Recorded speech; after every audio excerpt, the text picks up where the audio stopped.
La déclat d'après-match, elle est pour Pascal Duprat, hein, qui a parlé de consternation pour lui personnellement après cette défaite voilà, qu'il n'imaginait pas. Mais surtout, il a pointé un déficit athlétique ahurissant. Donc voilà, en fait, c'est un peu sa marotte là en ce moment. Voilà, il revient sur cette dimension physique qui manque aux joueurs. Après, il a comparé ça au monde automobile en disant voilà, que les cylindrées n'étaient pas bonnes et que voilà, il n'y avait plus d'essence dans le moteur, mais qu'il y avait surtout des problèmes de cylindrée. Et c'est vrai que voilà, c'est ce qu'on constate à Saint-Étienne, que ce soit sur des matchs à Lorient, à Nice, il y avait eu des très bonnes premières périodes où les Verts menaient et avaient trouvé le moyen de se faire complètement renverser. Et voilà, c'est pareil ce soir, c'était le jour et la nuit entre la première et la deuxième période.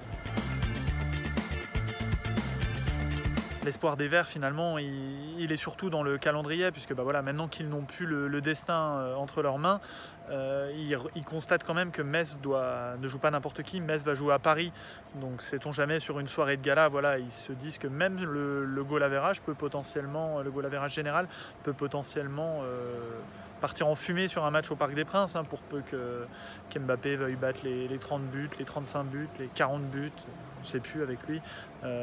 Voilà, c'est l'espoir. Il y a 6 buts d'écart avant la dernière journée et donc le même nombre de points, hein, pour Metz et pour Saint-Étienne qui est maintenant 19e. Et ça peut se jouer au goal average général. Voilà, Moukoudi l'a dit, a voulu positiver en disant voilà, on avait 12 points à la trêve hivernale. Qui nous aurait cru déjà sur le point de peut-être encore pouvoir se maintenir à la dernière journée. Voilà, il est retourné un petit peu aussi loin et c'est bien que comme ça qu'on retrouve des motifs d'espoir côté stéphanois.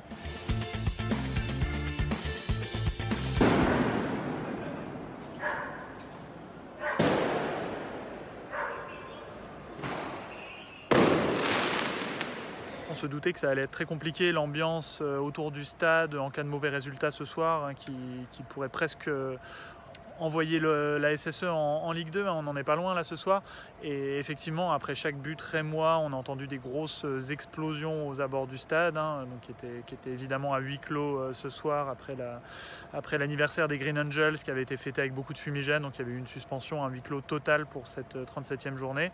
Et là voilà, après le match, ça vient juste de se produire. Il y a eu une quarantaine de fumigènes qui ont été envoyés tout autour du stade, et il y en a même certains qui ont été balancés à l'intérieur de l'enceinte, donc sur des cars régis, hein, de télévision, avec voilà, il y a eu besoin de sortir les extincteurs, il y a eu besoin d'intervenir.